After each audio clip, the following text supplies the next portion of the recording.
The only thing that will suffice the needs of our And I wanted family. to like fulfill their dreams. Because of my Like, family, I was pushed to go through since I madaming am working for them. nagbago sa akin as nung pumunta ako dito Future, sa I see Vietnam. myself with her I in the wanted to future. Wow. grow. I wanted to go out sa comfort zone. Hindi man Kasi perfect yung relationship namin, but I should say that I'm thankful of her beside me.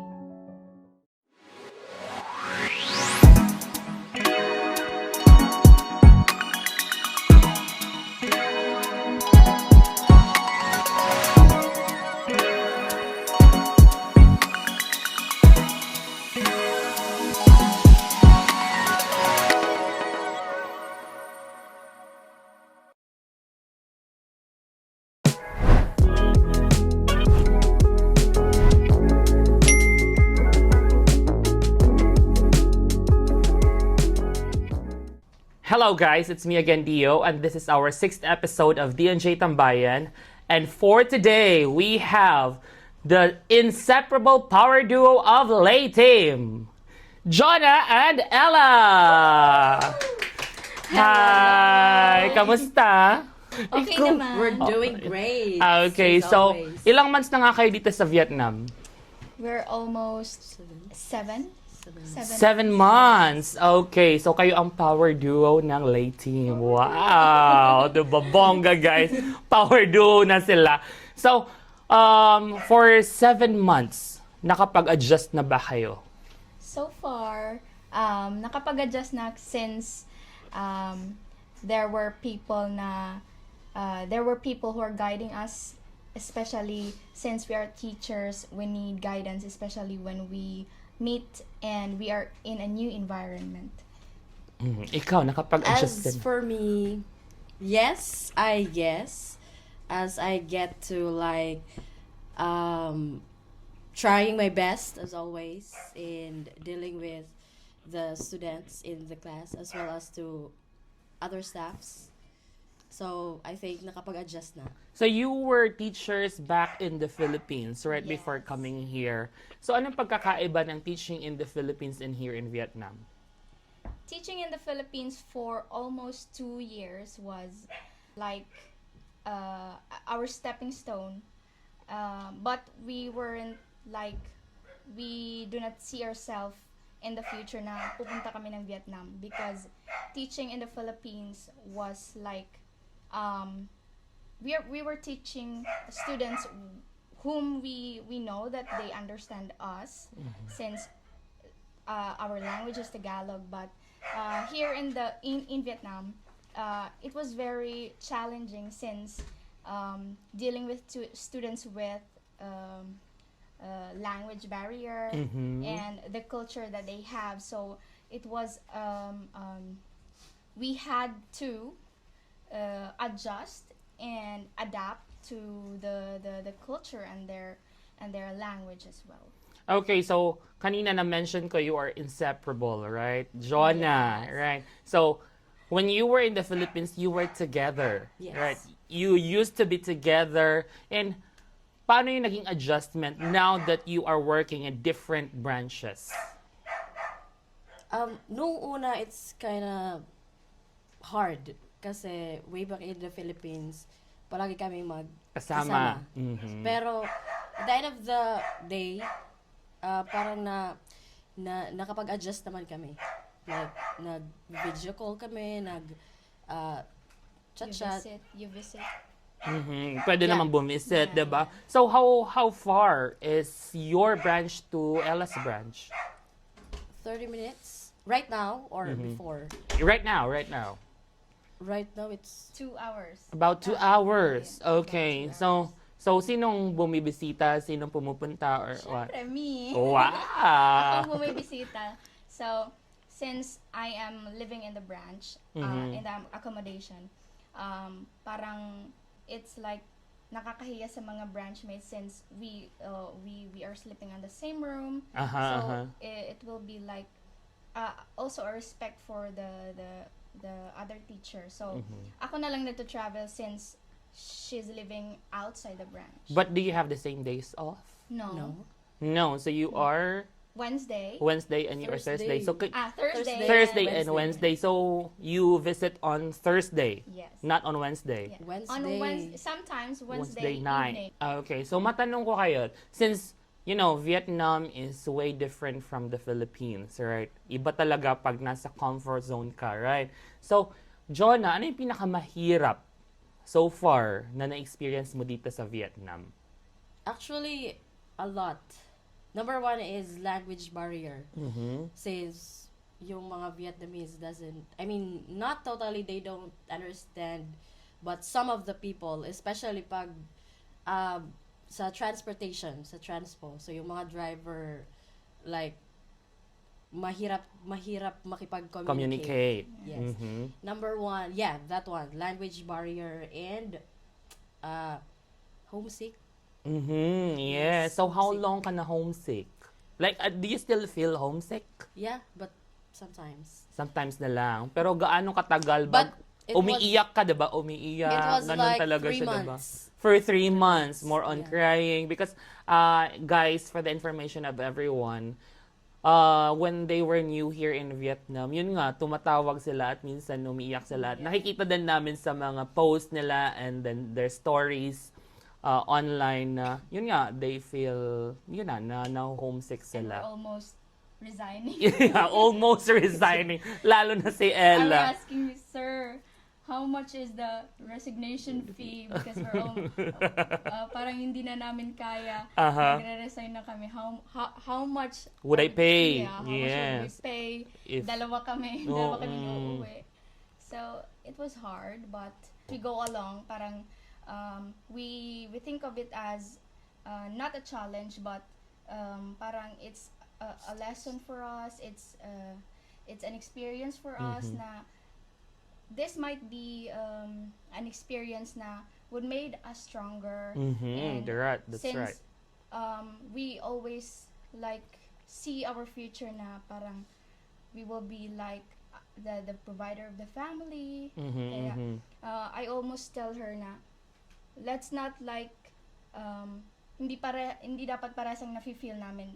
Dapat may isang magsa-stop na like hindi natin gagawin yan, like for example the resignation. Yes. Yeah, and with the support that we have here in Vietnam Yes. right now, kasi long time ago, wala kaming groups. But now, we do have teams, we do have friends. Not just the lay team, but of course, you do have friends in your branches, right? So, yun din ang nakakapag-push. And you know, the motivation, right? Talking about motivation, what motivated you to work in another country? Family, number one. Mhm. Our family, because we always like think of going abroad since it might be the only reason para the only thing that will suffice the needs of our family. And parang as teachers, parang mahirap na din makapasok ng trabaho in the Philippines. Mhm, So mhm. for me, it would be easier if pumunta na lang tayo ng abroad, and Mhm. with the support of our family, with the invitation of ate, Mhm. since ate was the number one na nag-invite sa akin to if I want to come here, and with the support of Sir Dia, yeah. So that's why we were able to come here, and 7 months na, and we survived. In counting, right? So, shout out to Archie. Archie May, hello! Okay, siya yung tinutukoy ni Ella na ate, right? Yes. She's now in Canada. Actually, before she was working here in Vietnam, and now she's in Canada. Yes. Ikaw, ano naman yung motivation mo? I think same with her, my family, of course. Like, I wanted to give everything with them, and I wanted to like fulfill their dreams. Like, parang sabihin natin, umahon sa kahirapan. Mhm. Umahon sa Really? kahirapan. So, Yeah. how different? Like, of course, one of the reason is family. Next is, of course, the income that we get here in Yes. Vietnam. How big is the difference between the salary in the Philippines and here in Vietnam? You don't have to mention the Yeah. numbers, okay? Just, is it half or what? with your income in the Way back in the Philippines, as we 3 times. were working, you were working in private school only, so so it mababa Yes, lang ang siya. sahod. so it was like 3 times times. higher here in Here, Vietnam. yes. Yes. Right. 3 times. And another thing is here libre kayo ng tirahan, and of course you don't have for Ella you don't really have to Pay the- spend for your transportation. All you have to buy is your food, right? Yes, yes. But for you, you live outside the branch, So and I pay the The utilities. utilities, yes, the transpo, apartment. yes, or Trans- gas, right? Kasi syempre, nagmumotor si John na rider siya dito sa Vietnam. Were you a rider in the Philippines? Yes. Alright. So, but nasubukan na mo na ba mag-drive papuntang Hanoi? Yes. It's a 1 hour far from 2 hours. 2 hours. Almost 2 hours. Yes, you are in Vinh Phuc, in Son Hoa, right? Son Hoa. Son Hoa shopping. In Burawan. In Burawan. Son Hoa. Actually, I was assigned in Son Hoa. Not really in Son Hoa, but Son Hoa is like, it's like a small place in Phuoc-Yen, Yes. which is Phuoc-Yen is a town, right? I was assigned way back in 2014. I was assigned there, and yun nga, hindi siya masyadong yung tahimik siya, right? Tahimik siya. But somehow nakakapag-ipon ka doon kasi walang mga temptations, walang mga Walang malls, Jollibee. walang Jollibee. Though may Jollibee siya mga 30 minutes away from Phuoc-Yen. Pero so far, masaya naman doon, diba? Yes. Masaya naman siya. So, ngayon, so far, ano yung mga nami-miss niyo sa Philippines? Ikaw, Jonah. Number 1 is food. I Food. guess food. Uh-huh. Since I'm like a picky eater. Uh-huh. Yeah. Yeah. Food talaga yung pinaka-ano ko dito. Nung una, like, noodles lang yung kinakain ko. Uh-huh. Kaya nung like, sa medical, may ano Nung ko doon. medical, meron siyang UTI. Oh my. Tsaka Uh-huh. sausage lang. So, Ah. number 1, food. Then, yung ambience, I guess. Aha, Parang aha. iba sa Environment. Philippines. Iba dito Iba, sa oo. Vietnam. Doon ang daming kachismisan, kainuman, katagayan. Tsaka, tahimik dito. Mhm. Pag like, lalo na sa Sa gabi. lunchtime. Lunchtime, okay. Tahimik pag lunchtime. Kasi yun nga, nagtatrabaho ka sa parang mas province pa sa Burawen. Mas Yes. town pa sa Burawen, Yes. right? So, somehow, wala talaga masyadong tao. Ikaw, Ella, ano naman namimiss mo? Me, I really miss my family. Mhm, And mhm. kasi I'm really like very close to my family. That's why parang nung nalayo ako for like how many months I was struggling, like palagi akong tumatawag and I am crying because I really miss them. And I was dealing with that for almost 4 months. But because of my family, I was pushed to go through since I am working for them. And all I'm doing is for them. Yes, lahat naman tayong pumupunta ng abroad is Yes. actually we do have reasons, right?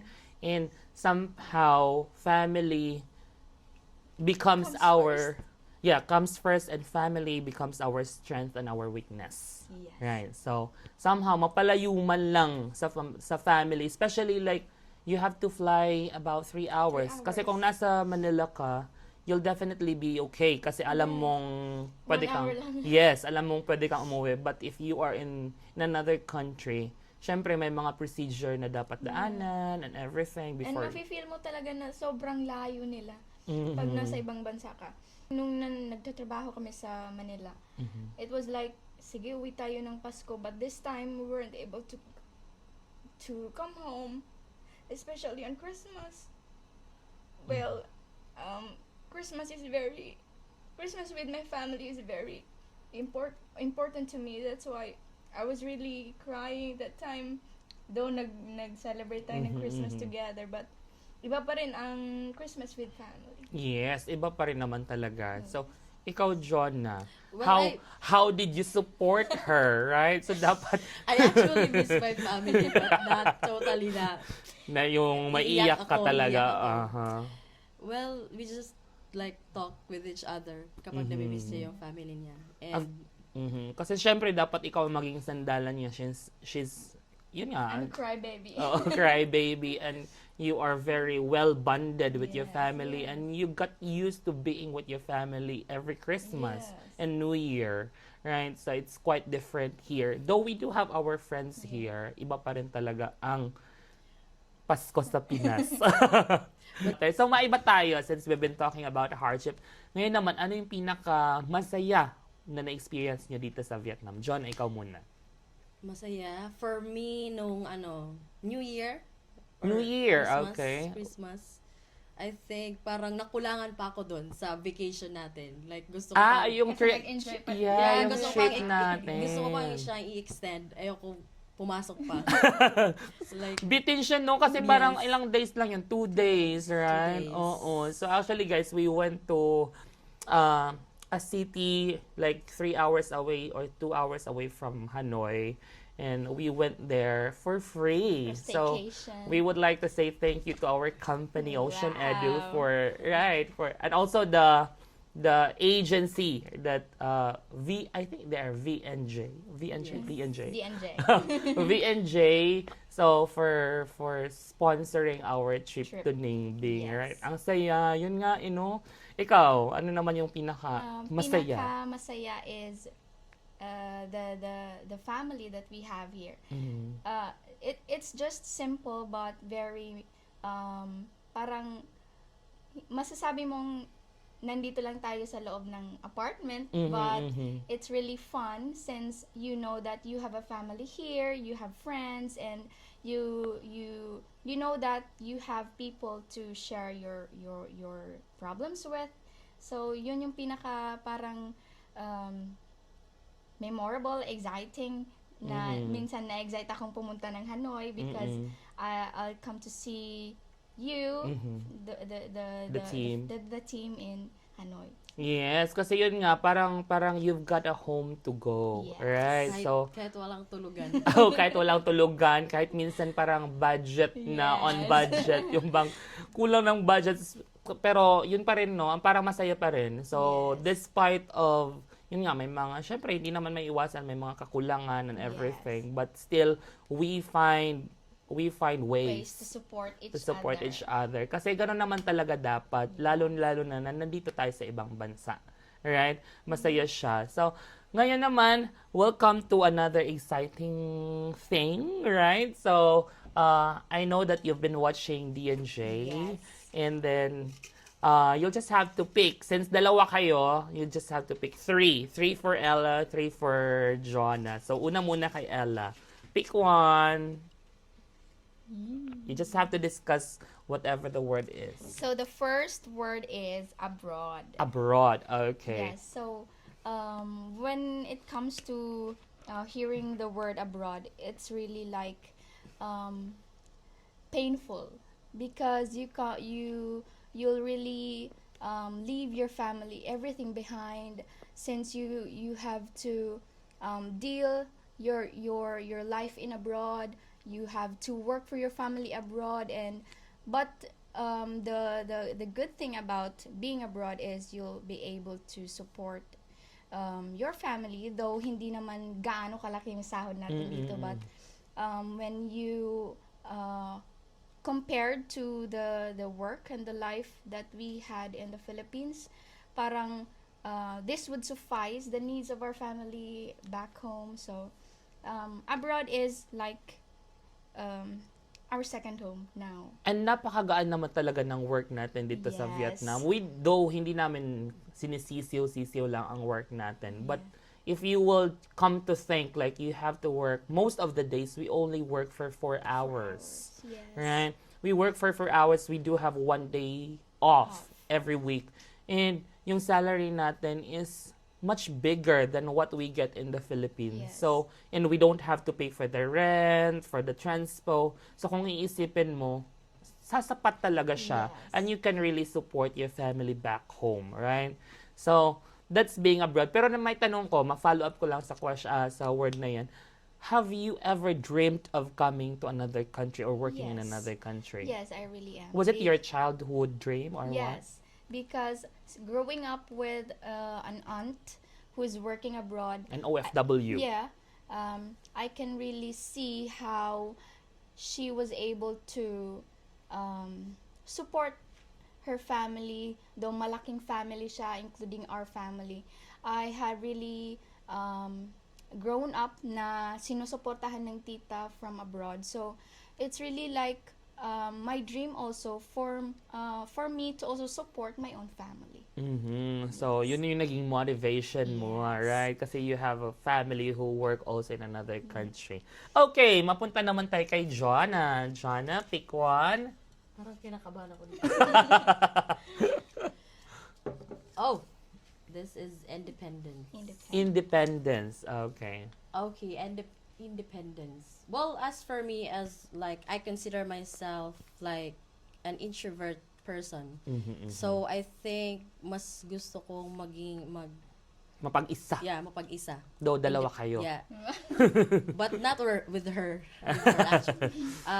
Parang gusto ko yung life na independent ako kasi it's like I wanted to grow. I wanted to go out sa comfort zone ko kasi she knows that I am an introvert person. It's hard, it's really hard for me to like communicate with other people. So I think right now it really helps me a lot na pumunta ako dito sa Vietnam because I get to know more myself. I get to like express myself more, to showcase what I have. So, yeah. Ikaw, kamusta naman yung independence mo?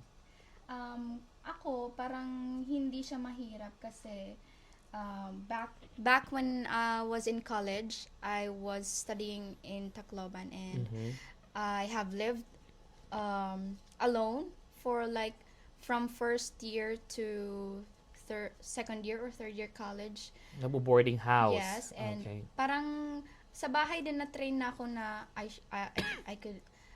I should cook for myself, I should cook for the family. So it wasn't hard for me to live alone since I know household chores.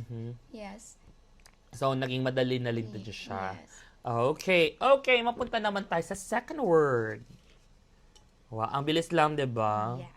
Parang ano lang siya, exam. Wow. Second is future. Future. Okay. So, future, I see myself with her in the future. Wow, sana all. Yes, so parang future is like malayo pa pero malayo na. Future also for my family na makapagtapos ng pag-aaral yung kapatid ko and makahanap ng stable job na natrabaho yung kapatid ko. So I want my future to be secured and stable already, but for now I'm working on it and parang we're working on it and we're working on it together. Ano yung feeling na may John na beside you? Wow! May pagano'n si John. Parang she was my rock, paper, scissors shoe. Yeah. Parang siya kasi she always supports me. She has the quality of a man, though she's Kinikilig si not, John eh. but her heart is like a man na ititreat ka as she princess. will, yes. Wow! Disney princess. May naiingit sa likuran ko. Though hindi man perfect yung relationship namin, but I should say that I'm thankful of her beside me. Yes. Since na-mention mo na, how did you get together? How did you ended up together? We were like puppy lovers. Wow! Second year pa lang, nanonood yung family ko. Second year pa lang, parang... Second year high school? Yeah, second Okay. year high She fell school. in love with me. Wow! She fell in love and then we broke up 1 month. Uh-huh. And then years passed. We had our own relationship, but after 4 years, I think, we met again and Wow. our hearts fell in love. For the second time around. Sabi nga nila, di ba, parang ano, love is sweeter the second time around. Wow, nainggit si Tax. Nasa likod siya. Yes. Yes. And we're almost 7 years now, right? Yes. And do you see yourself being together for like the rest of your life? Yes. For me, I don't Yes. know sa kanya. Dapat sabihin na ni John, sabihin ano? niya. Yes. Do you Um, see yourself Yes. with Yes, me in the okay. future? So, anong yung plan mo since na nasabi na nga ni Ella? What's your future plan sa inyong dalawa? You don't have plans? Actually, we're talking about it, right? Mhm, Like, mhm. kailan kayo magpapakasal, Wow. saang lugar. But I think as of now, hindi muna because we still have a lot Malami of pang. things to do. Sabi niyo nga is malayo na pero malayo pa. So somehow kailangan alam natin yung mga ipa-priority natin. And of course, yes, nandiyan naman kayo for each other kasi hindi naman kailangan madaliin ang lahat, 'di ba? You're still Yes. very young and you've got a lot of opportunities that will come along your way, right? Next word. Career. Okay. Oh, for me, right now, I'm always grateful with my career right now, teaching here in abroad. I actually like pinangarap din ito na pumunta sa abroad to fulfill my dreams and with the dreams of my family. So I'm very thankful that yung future parang na Naka-align, Yes, 'di ba? naka-align. Oo. so yeah, I guess I'm very thankful with what So, I have right now. both of you were education graduates, right? You are Yes. education's graduate. And then, so, yun nga, naka-align talaga yung job. But, nung nag-aaral kayo, were you really thinking of like, I want to teach abroad? Or like, gusto ko sa DepEd? Or gusto ko like, ano? For No. me, hindi. After graduation, we were like really ayoko magturo. That's why our first job was customer service representative. Kasi ayaw talaga namin magturo. But, hindi kami pinalad. Like, hindi namin kaya yung lifestyle as a BPO Agents. BPO agents. So, ang second choice namin is to teach talaga in a private school. In a private school? Yes. What For about, me, hindi, di ba? hindi talaga? Hindi ko gusto talaga Then, bakit kayo magturo. nag-education? I wanted to be a police officer. Yeah, lahat. After I nag-graduate na ako, nag-apply muna sa BPO, tapos hindi pinalad nga, then nag-try akong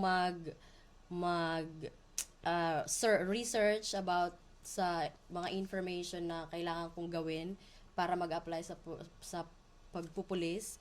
But then, wala din. Like, complete na yung papers ko. And, as let passer right, hindi na ako magtitake. Like, ipapasa na lang yun. So, hindi pinalad. Oh, so, Sa teaching talaga yes, kami. you ended up still teaching, right? So, nandun talaga yung calling nyo. Yes. right? It's like, kaya kami napunta sa teaching kasi nung nasa ano pa siya, Sa BPO pa. BPO, sinusundo ko siya Naglalakad every night. kami. Naglalakad din. We saw that private school na hiring sila. So, siya yung naunang mag-apply. And then, nung nalaman namin na okay naman pala yung environment doon, yung mga, the teachers, the staff there Principal. are, shout out sa Smart Kids Incorporated. Parang, nahatak ako na, nainganyo. yes, nainganyo ako na mag-resign na lang ako sa BPO kasi hindi ko kaya yung graveyard shift. Kaya nag-teach din ako doon. Para talaga kayo sa teaching, right? Teachers Okay. talaga kami. Next. Okay, Last one. this will be the last for you, Ella. Home. Home. Andiyan, I ano miss man, iilak ka na. home. Iyak na naman ako. I Pero miss okay lang home. yan. Okay. Wala, I miss home, I miss my family. But this is for them, and I've been always telling myself to be strong for them. I really miss you guys. So that's why I'm telling myself to be strong. This is not just for me, this is not just for the both of us, but also for the family that we have back home. So, lalaban kami. Lalaban, yes. And nothing to worry, right? I mean, yeah, you miss home, but you found home. A new Yes. home here in A new Vietnam. home Right. in So Smart City. the good thing about is you've got two homes. Yes. Right? May home ka sa Philippines. Of course, hindi mawawala sa atin na we miss the Yes. family that we have back home. But somehow, we also have to be thankful that God provides. Yes. He provides us a beautiful family outside, away from home. Home away from home, right? So, and yes, you've got a home here in Hanoi. So, kahit anong mangyari, you have us, your family here Yes, in and we are Vietnam. very thankful of the family that we have here. Sadyang, sometimes parang dinadalaw ng Ng lungkot. but thinking that we also have the team that we have here, parang sometimes it eases the longingness that we have. Parang okay, parang this is just a part of the life that we have here in abroad. Kaya yes, Laban lang. acceptance. And syempre, it's part of growing up. The last Okay, one. the last one for Jonah. Finally, matatapos si Jonah. Kanina kinakabahan si Change. Jonah. Change. Okay, so change. Actually, madaming nagbago sa akin as nung pumunta ako dito sa Vietnam. Kasi nga, as what I've said, it's hard for me like to communicate, to express what I feel.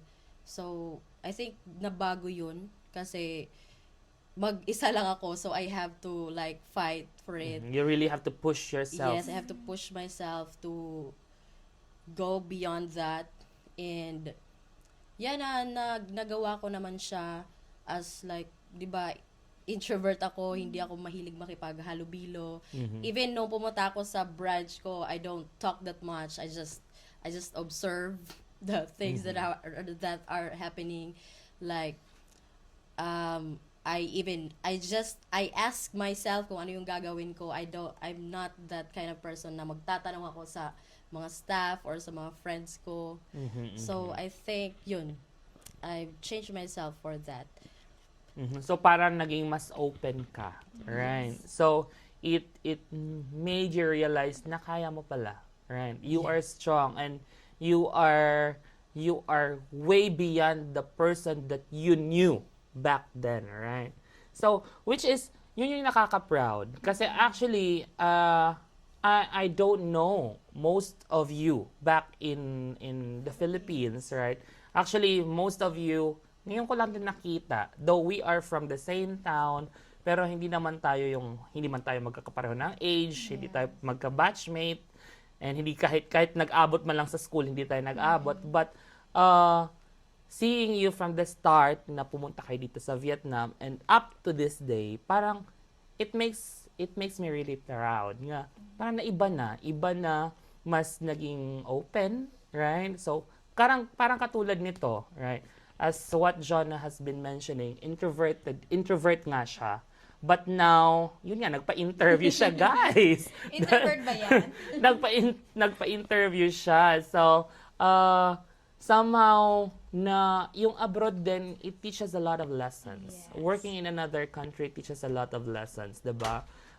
Ang dami, hindi lang tayo nakakapag-ipon, hindi lang tayo nakakapag-support sa Philippines, ay nakakapagpadala ng pera sa Philippines. But the thing is, we also learn, right? We don't just teach, but we also learn individually, right? So, I'm just so happy na pinaunlakan niyo ang DNJ.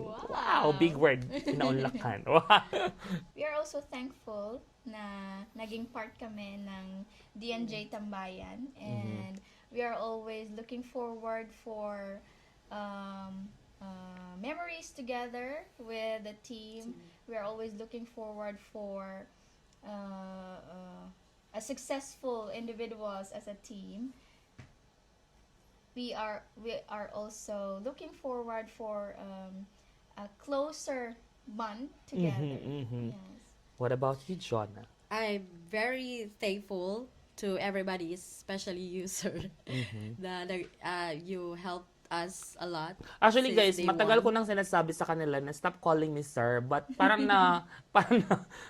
yun ang nakasanayan nila, Yes. right? Nakasanayan nila kahit si Ate Dayan na mas matanda sa akin na si sir talaga siya. So, but of course, yun nga, siguro out of respect na rin. So, parang okay, sige na Yes. lang. You're our like role Our, model. our mentor, our Yeah. role model, our sir. So, we'll So, continue. thank you for helping us. You're most welcome. Actually, 'di ba? Sabi ko nga, I'm very happy na nakakataba siya ng puso na I got to see a lot of Burawanon teachers here in Vietnam kasi yun nga na-experience ko siya before and na-experience ko siya until now and ang ganda-ganda ng naging life story ko here in Vietnam. So, I really want to share it to those who really have that dream of coming here. So, hindi lang kayo yung napapasaya, hindi lang kayo yung sumaya, pati ako I'm so happy na, yun nga, natulungan ko kayo. And sabi nga ni Ella, more band, closer band, and we will be traveling. Wow. Siguro Travels together soon. so may mga travel goals din tayo, right? So sana sa susunod magkakasama na tayo. Yes. Ang daming plans and yun nga, keep pushing ourselves.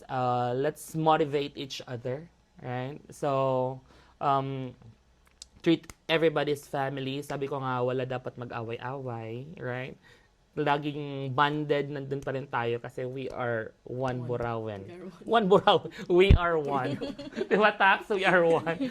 Okay, so patapos na ang interview. So, any shout out to our viewers, your family, friends back home? Shout out to my ate who has been the instrument for us to come here. Shout out to Sir Dio who supported us here. Shout out to our family who pushes us forward, especially to my papa, Quinn, Sham, and my titas and titos who really had yung talagang tumulong sa akin for me to achieve this life na meron ako ngayon. What about you, Joanna? Shout out to my Mama Tilia there in Manila. I hope you're doing well. I miss you so much. Not just my Mama Tilia, but as well as to my Mama Binji, Mama Doray, and to my whole family. I miss you guys. And shout out to my friends there. I miss you as well. Your classmates, diba? Ang Yeah, dami my niyang mga classmates, my Are you friends. batchmates or classmates back? Batchmates. Batchmates. But were you We're in different sections. class? Okay, different sections. But you have a lot of friends, right? Back in the Philippines. And also your work colleagues. Yes, Your Smart colleague. Incorporated, Ma'am Shout out. Angie. I miss you guys. And also your Yes, friends see you back soon. in your branches. Baka nanonood din sila, yung co-teachers. Ma'am branch. Rosbell, Sir Marlon, and Sir Joseph. Yeah. Shout out to the teachers in Fuyin and Laptak. Oh, di ba? Ang dami na nilang Yes. friends, guys. So, we would like to shout out everyone, right? So, everyone na nanonood ng DNJ. Same thing with those friends and family na meron kami sa Philippines. We miss you so much and hope to see you soon, right? And thank you again, Ella and Jonna. And thank you to all our avid supporters of DNJ. So, this is again Dio. And thank you for watching. Bye-bye. Yeah. Yay! It's a wrap.